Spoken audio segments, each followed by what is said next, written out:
Ocurrió un martes, una de esas tardes nubladas en las que todo se siente más pesado de lo normal. Estaba limpiando la mesita del pasillo justo afuera del baño de visitas.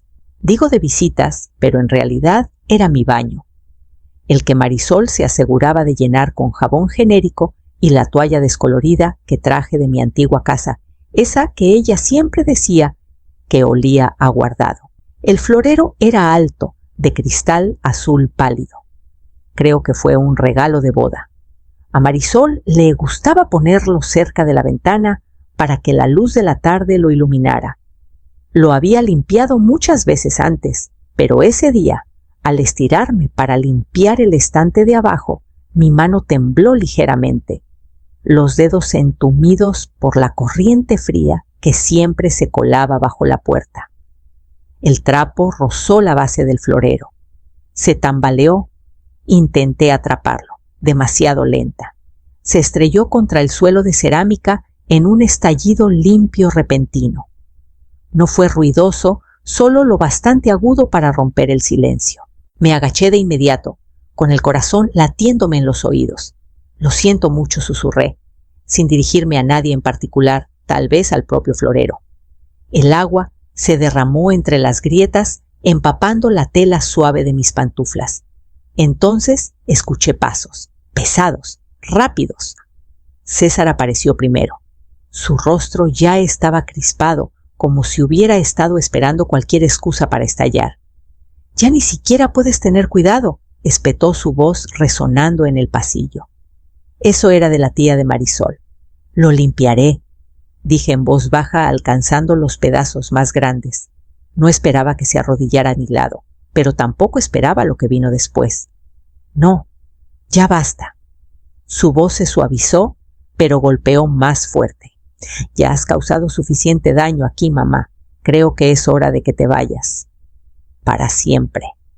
Lo miré con las manos aún llenas de cristales rotos. Detrás de él, Marisol estaba con los brazos cruzados, los labios fruncidos, como si estuviera conteniendo una sonrisa. Paloma asomaba desde detrás de la barandilla de la escalera. Esperé a que alguien dijera algo, cualquier cosa, pero nadie lo hizo. Así que me levanté y me fui. Sin abrigo, sin una palabra, sin mirar atrás, solo con el peso de un boleto doblado guardado en lo profundo de mi bolsillo. Caminé 2 calles antes de que el frío realmente se instalara en mi piel. Mi suéter, que alguna vez fue grueso y cálido, parecía de papel contra el viento. Los autos pasaban sin detenerse. Las luces de los porches se encendían una a una. En algún lugar un perro ladraba detrás de una reja. Seguí caminando. No tenía un destino en mente, solo la gasolinera de la esquina, a la que a veces iba a estirar las piernas o a comprar medio litro de leche que Marisol olvidaba. El hombre detrás del mostrador me conocía. Me decía señora con una voz demasiado joven para ser sincera. Esa noche no entré, solo me quedé bajo la luz fluorescente que zumbaba junto al puesto de periódicos, fingiendo leer los titulares mientras mis dedos se deslizaban lentamente hacia el interior de mi bolsillo.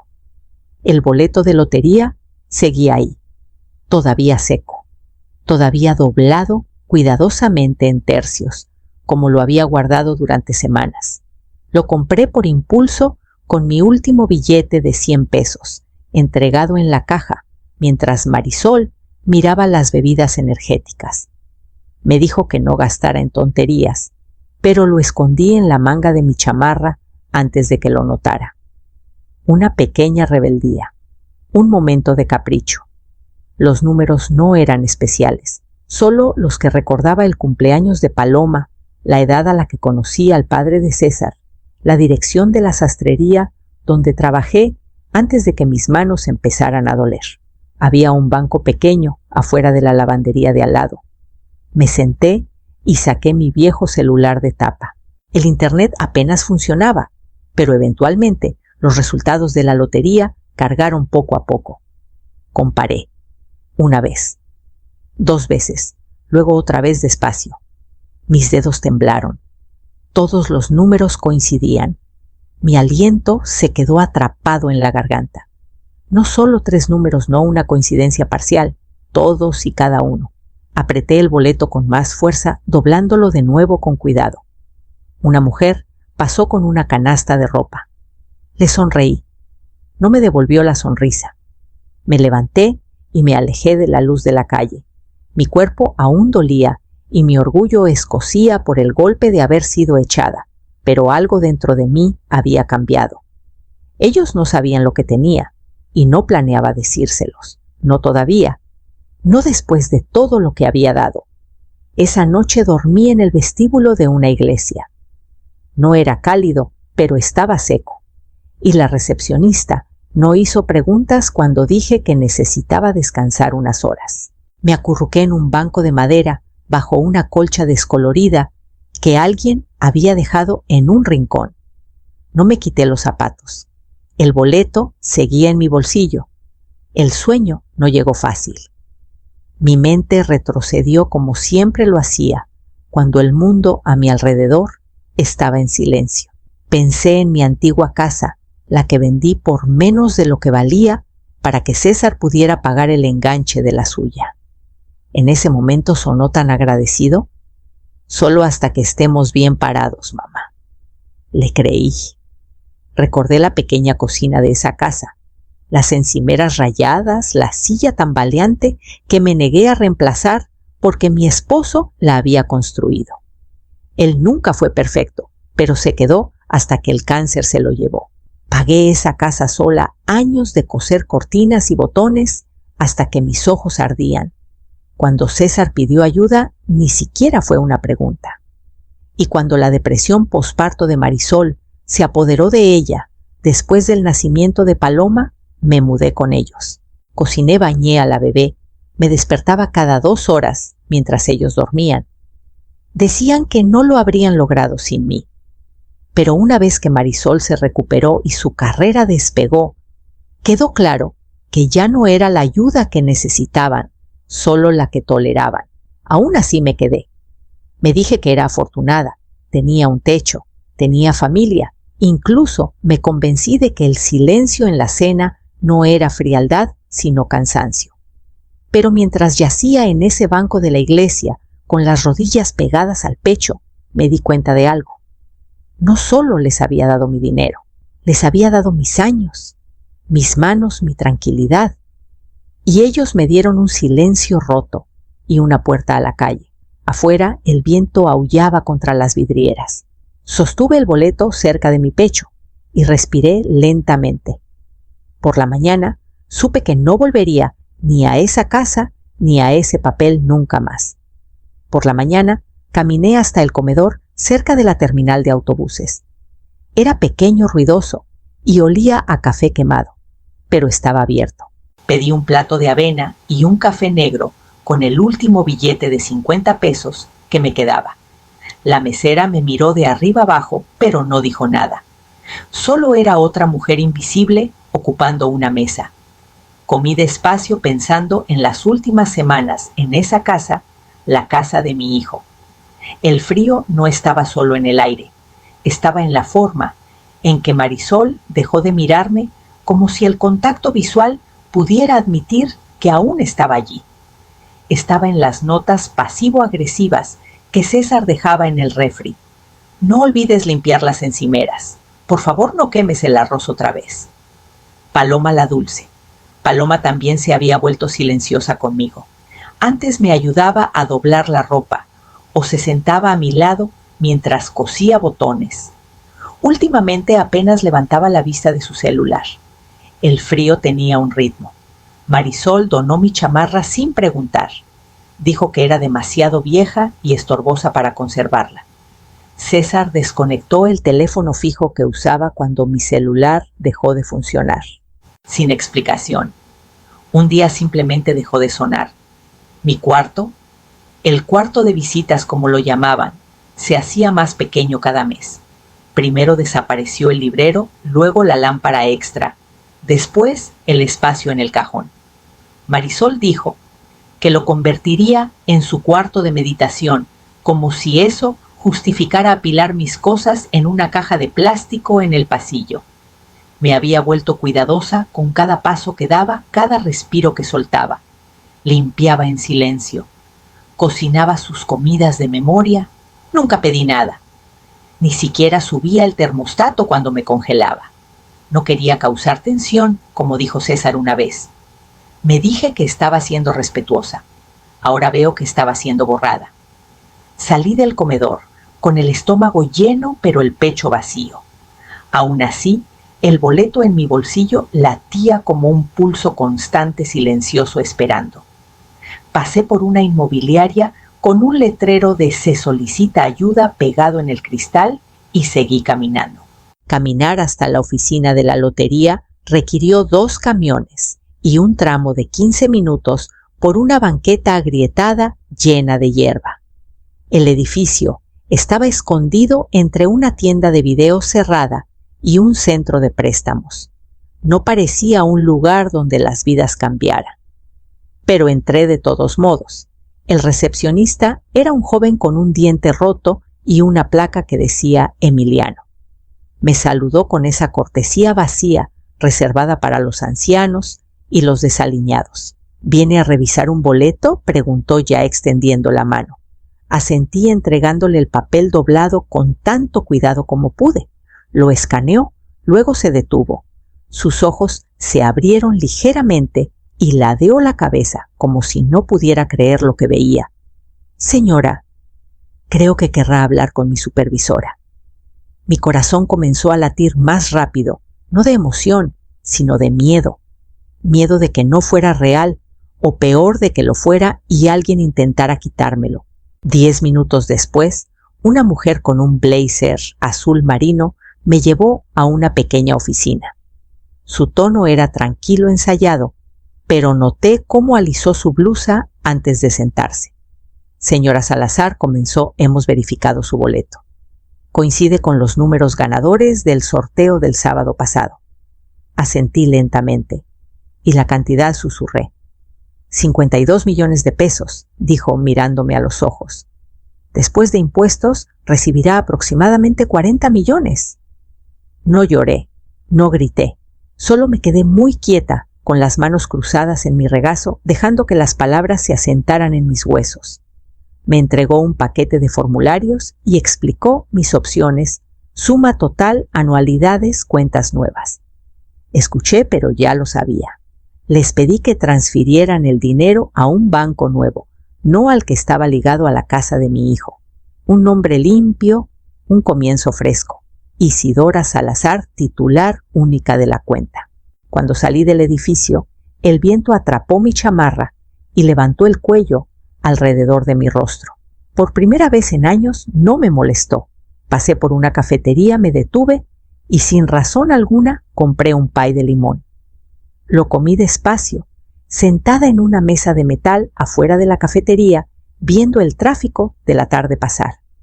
La corteza se desmoronaba justo como debía, y el relleno era lo bastante ácido para hacerme fruncir la boca. No había probado algo tan indulgente en años.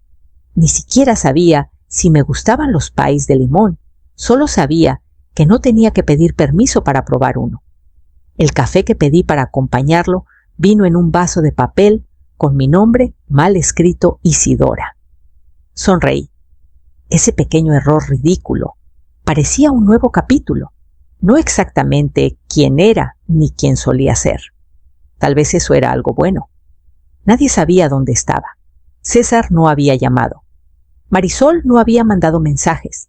No tenían idea de que había ido a la oficina de la lotería, ni de que ahora tenía más dinero del que probablemente verían en su vida, y tenía la intención de mantenerlo así. No planeaba regresar a esa casa. No había sido un hogar para mí en años. Seguí caminando ese día, paseando por calles que no había recorrido en mucho tiempo. Pasé por la tienda de telas, donde solía comprar retazos para acolchados, mucho antes de que mis dedos se endurecieran. Me detuve afuera de la biblioteca, vi a los niños salir con libros arrugados y audífonos. Pasé por una mujer que vendía tamales desde una hielera cerca de la parada de camión y compré 2. uno para la cena, uno para el desayuno. De vuelta en la iglesia, me ofrecieron un catre en una habitación trasera. Les agradecí, pero decliné. Había reservado una habitación modesta en un motel del centro nada lujoso, pero era mía por esa noche. Cuando giré la llave en la puerta, sonó con una certeza silenciosa. Nadie había dejado las luces encendidas para mí. Nadie había movido mis cosas ni suspirado cuando entré. El silencio no era hostil, era paz. Me recosté en la colcha rígida, con la caja del pay de limón a mi lado medio vacía, y un cuaderno pequeño que compré en la farmacia de la esquina. Esa noche comencé a escribir una lista de lo que necesitaría para una vida vivida a mi manera. El cuaderno tenía una cubierta verde suave y páginas delgadas que se arrugaban si presionaba demasiado. Escribí despacio al principio, insegura de por dónde empezar.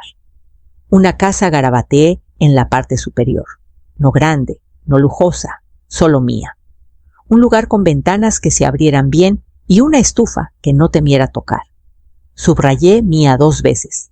Luego escribí una chamarra nueva. Una que me quedara bien y tuviera bolsillos profundos. Tal vez azul. Agregué una cama cálida, despensa, con cosas que me gusten que yo elija. Me detuve después de eso. Las lágrimas empañaron la página no de tristeza, sino de la tranquila certeza de que no recordaba la última vez que me pregunté qué quería. No qué se necesitaba, no qué se esperaba, solo qué quería. Mientras escribía, recordé cosas pequeñas. La radio que ponía cuando cocinaba antes de que Marisol dijera que le daba dolor de cabeza. El esmalte amarillo que compré una vez, pero nunca usé. Una foto en blanco y negro de mi esposo y yo en nuestra boda perdida en una mudanza tal vez tirada. Llené 2 páginas esa noche. Algunas cosas eran prácticas, un celular nuevo, una cita en el banco, revisiones médicas. Otras eran sueños frágiles, que aún no sabía cómo reclamar risas sin pedir disculpas, mañanas tranquilas, alguien diciendo gracias y sintiéndolo de verdad. Al día siguiente, llevé el cuaderno al banco. Abrí una cuenta en una sucursal tranquila, al otro lado de la ciudad, bajo mi nombre completo. El gerente no preguntó por mi familia. Me ofreció té de verdad, no de máquina expendedora, con la cuenta asegurada y la primera transferencia confirmada. Exhalé un aliento que no sabía que había estado conteniendo durante años. Mis manos aún temblaban, pero no de miedo, solo el temblor de una mujer que despertaba. Esa tarde pasé por una casita de ladrillo con un letrero descolorido de se vende por el dueño clavado en el césped. Tenía un columpio en el porche y persianas torcidas. Algo en ella me detuvo. Saqué mi celular y marqué el número pintado en el letrero. La mujer que contestó el teléfono sonaba mayor, con una voz como grava suavizada por miel. Se llamaba Amparo. He intentado venderla por un tiempo, dijo. Han venido a verla, pero nadie serio. Le dije que pasaría esa tarde si no le importaba. No le importó. La casa era aún más pequeña de lo que parecía desde la calle. Las persianas estaban desgastadas y uno de los escalones del porche se hundía ligeramente al pisarlo, pero el columpio se mecía con la brisa y un gato que no conocía rozó mis tobillos como si ya perteneciera allí. Adentro olía ligeramente a aceite de limón y madera gastada. Las habitaciones eran tranquilas y humildes. Una cocina iluminada por el sol con gabinetes viejos, 2 recámaras con pisos que crujían, un pasillo estrecho que me recordaba a la casa que vendí por César. Podía imaginar una tetera en la estufa, mi colcha en la cama, paz viviendo en cada rincón. No soy mucho de regatear, dijo Amparo, mientras estábamos en el patio trasero. Si te gusta es tuya por el precio que puse, sin juegos. Asentí. Pagaré de contado, dije. Sus ojos se abrieron. Me miró diferente, Después de eso, no con sospecha, solo con curiosidad, firmamos los papeles 2 días después en una pequeña oficina de abogados arriba de una farmacia. Se sintió extrañamente tranquilo para un momento tan grande. No hubo llaves arrojadas ni brindis, solo plumas rascando papel iniciales en línea tras línea y una lenta certeza asentándose sobre mí. Tenía algo mío otra vez. Cuando entré por la puerta principal con un llavero en la mano, me paré en medio de la sala y escuché. No había voces llamándome a la cocina. No había pasos sobre mi cabeza. Solo el sonido del columpio golpeando suavemente contra la baranda del porche. Desempaqué mi cuaderno y lo puse en la repisa. Mi lista estaba esperando. Yo también. Esa noche, después de prepararte en mi propia cocina, me senté en el porche y marqué el único número que aún no había llamado, el de Paloma. Su voz fue suave cuando contestó. Hubo una pausa antes de que hablara. Abuela, dijo su voz más pequeña de lo que recordaba. Soy yo, respondí en voz baja. Pensé que no tenías teléfono. No tenía, dije, pero ahora sí.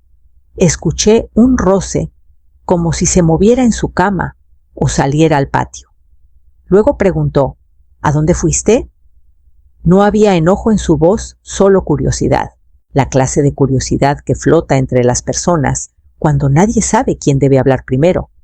Fui a un lugar seguro, dije, un lugar cálido. Te busqué en las mañanas, susurró. No estabas en el desayuno. Algo en mí se rompió y sanó al mismo tiempo. También extrañé nuestras mañanas, dije. Aunque apenas hablabas. Rió suavemente. No sabía qué decir. Todo se sentía raro. Lo sé, dije. Yo también lo sentía. Hubo otra pausa. Mamá dijo que te fuiste porque te dio pena lo del florero. Exhalé. No me fui por eso. Me fui porque estaba cansada de fingir que me querían allí. Más silencio. Luego dijo, estaba enojada con ellos. Después de que te fuiste. No se lo dije a nadie, pero lo estaba. No necesitaba que lo dijera. Su voz lo decía todo. Ahora tengo una casa nueva, le conté, pequeña con un porche y un piso que cruje. Voy a plantar jitomates. Tal vez colgaré unos carillones. Se quedó callada. Luego, puedo visitarte. Si quieres, dije. ¿Solo si quieres? Quiero. Sonreí y cerré los ojos. Entonces te daré la dirección. Puedes venir a tomar té. Tal vez horneemos algo dulce. Recuerdo tus galletas de limón, dijo. Mamá nunca las hace. Te guardaré un poco de masa, respondí. Después de colgar, me quedé en el porche escuchando el zumbido de los grillos de verano. El sol ya estaba bajo y el columpio se movía suavemente con la brisa. Pensé en lo que traería el mañana. Entonces el teléfono sonó otra vez y esta vez era César. Dejé que sonara 2 veces antes de contestar. No sé por qué, tal vez para recordarme que no le debía urgencia. Mamá, dijo César, su voz tensa. ¿Dónde has estado? Estuve en un lugar donde no me gritan por romper un florero, dije con calma. Dudó. Estábamos preocupados. No, César. Estaban incómodos. Eso es diferente. El silencio al otro lado se alargó demasiado. Me lo imaginé parado en su cocina, tal vez sosteniendo el teléfono con ambas manos, como solía hacer cuando estaba nervioso. Marisol ha preguntado si estás bien, dijo finalmente. No respondí. Continuó. Paloma dijo que llamaste. Nos contó que tienes un lugar nuevo. Así es. ¿Y estás bien? ¿Tienes suficiente dinero? Ahí estaba, la sombra bajo su preocupación. Estoy bien, respondí, porque si necesitas algo, agregó rápido, podemos ayudar al menos por un tiempo, hasta que resuelvas las cosas. Sonreí en el silencio. Ya resolví las cosas. Y César, no necesito ayuda, ni la tuya ni la de Marisol. Exhaló por la nariz. No tenía que ser así, pero lo fue, dije. Solo que no lo viste hasta que me fui. Otra pausa. Entonces, ¿esto es todo? Creo que siempre lo fue. Solo que no notaste cuando me desvanecía. Solo notaste cuando ya no estaba. No respondió. Podía escuchar el zumbido leve de su refrigerador de fondo. Esa casa fría, esa vida silenciosa y cuidadosa por la que caminé de puntitas. Les deseo lo mejor, dije mi voz firme, pero no voy a volver. Mamá colgué antes de que terminara, no por enojo, solo por certeza. Adentro mi té se había enfriado, pero no me importó. Alcancé mi cuaderno en la repisa y taché una línea más cierre. Luego abrí una página limpia y escribí una sola frase en letras grandes y claras. Ya no soy invisible.